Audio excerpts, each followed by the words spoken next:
Assalamualaikum warahmatullahi wabarakatuh. Adan Teteh, apa kabarnya hari ini? Mudah-mudahan Teteh dalam keadaan sehat walafiat. Sebelum belajar, kita ucapkan basmalah bersama dulu ya. Bismillahirrohmanirrohim. Adan Teteh boleh siapkan tematik 5H subtema 3 yang halaman 81. Sebelumnya, Ibu ingin mengulang kembali pembelajaran tematik yang sebelumnya, yaitu tentang siklus air. Ya, tentang proses perputaran air. Di siklus air tersebut, ATT sudah mengenal yang namanya air tanah. ATT masih ingat? Ya, dalam air tanah itu terdapat lapisan-lapisan yang berada di bawah tanah. Nah, lapisan-lapisan tersebut bisa menyimpan air di dalam tanah sebagai cadangan air yang ada di bumi. Nah, yang waktu itu belum sempat Ibu jelaskan, yaitu ada yang namanya air tanah dalam atau artesis, tapi itu bisa nyampai ke permukaan tanah yang disebut mata air artesis. Tapi ada juga yang dinamakan air tanah dangkal. Dan air tanah dangkal ini tidak sampai ke permukaan tanah. Hanya berada di zona jenuh, atau disebut juga suatu lapisan tanah yang tidak terhubung dengan udara luar. Begitu ya. Sekarang kita lanjutkan ke pembelajaran 1 di subtema 3. Usaha pelestarian lingkungan. Jadi yang waktu subtema 2 itu kita sudah belajar tentang perubahan yang terjadi di lingkungan tadi ya. Yang efek negatif dari perubahan lingkungan itu bisa mempengaruhi ketersediaan air tanah. Sekarang kita lanjutkan ke yang usaha pelestarian lingkungan. Nah, ATT yang dilakukan oleh Nina dan teman-temannya dalam gambar, apakah merupakan usaha pelestarian lingkungan? Ya, betul. Mereka melakukan usaha pelestarian lingkungan dengan cara, apakah itu? Ya, dengan cara menanam tanaman.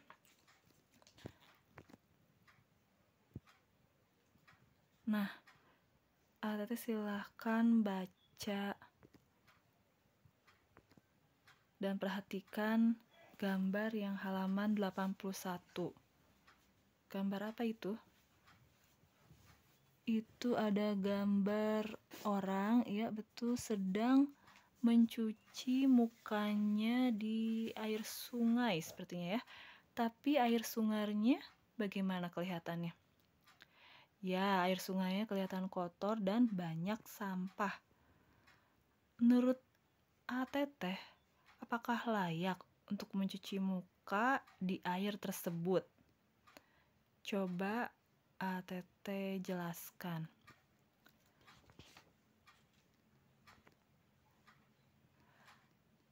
Nah, ATT, kenapa kita tidak layak tadi mencuci muka di air tersebut? Karena kita akan belajar faktor-faktor yang mempengaruhi kualitas air dan mengidentifikasi informasi penting dalam teks non-fiksi. Masih ingat kan teks non-fiksi? Ya, teks yang berdasarkan data atau fakta ya. Nah, tadi kita pasti tidak mau kalau mencuci muka di air sungai yang kotor dan banyak sampah. Jadi, ciri-ciri kualitas air yang baik itu ialah airnya tidak berasa. Tidak berasa, tidak ada bakteri atau logam yang masuk ke dalam air. Ya, bakteri itu termasuk zat organik. Yang kedua, airnya tidak berbau. Air yang berbau biasanya disebabkan oleh pembusukan zat organik atau pencemaran limbah industri. Yang ketiga, airnya tidak keruh atau bening. Air yang keruh dapat disebabkan oleh zat organik atau zat lain yang tercampur ke dalam air. Yang keempat, memiliki tingkat keasaman yang normal. Yang disebut pH itu ya, tingkat keasaman. Nah, ATT persyaratan air untuk diminum, mencuci, dan merawat tanaman berbeda-beda ya. Untuk dikonsumsi, sebaiknya air dimasak terlebih dahulu ya. Tidak berwarna, berasa, dan berbau. Sedangkan untuk mencuci, dapat digunakan air yang tidak sadah.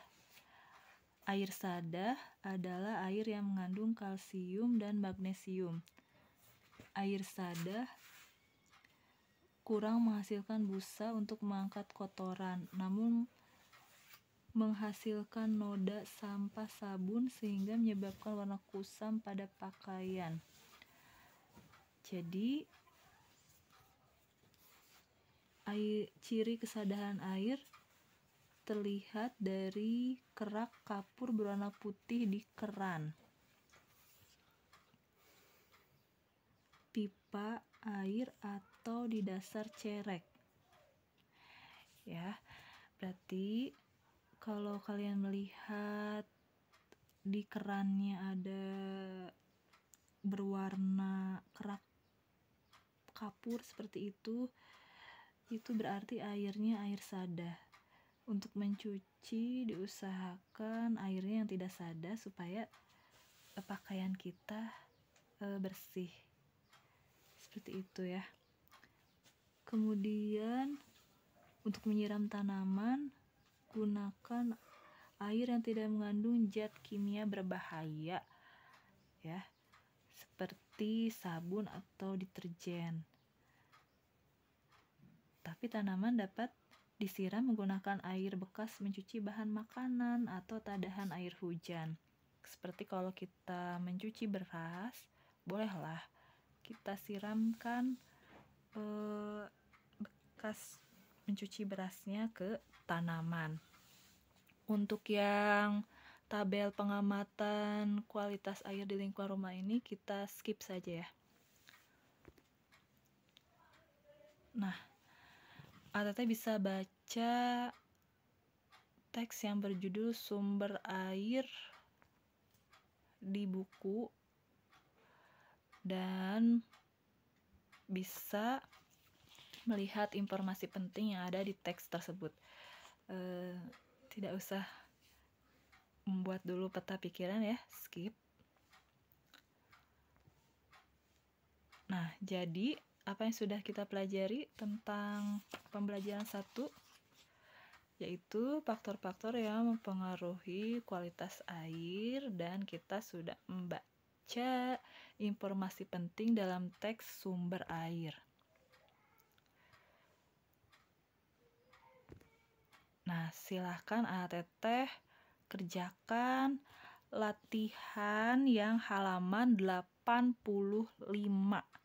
Nomor 1, 2, dan 3. Kalau ada yang belum paham, boleh tanyakan lagi ke Ibu. Sampai di sini dulu pembelajaran tematiknya. Wassalamualaikum warahmatullahi wabarakatuh.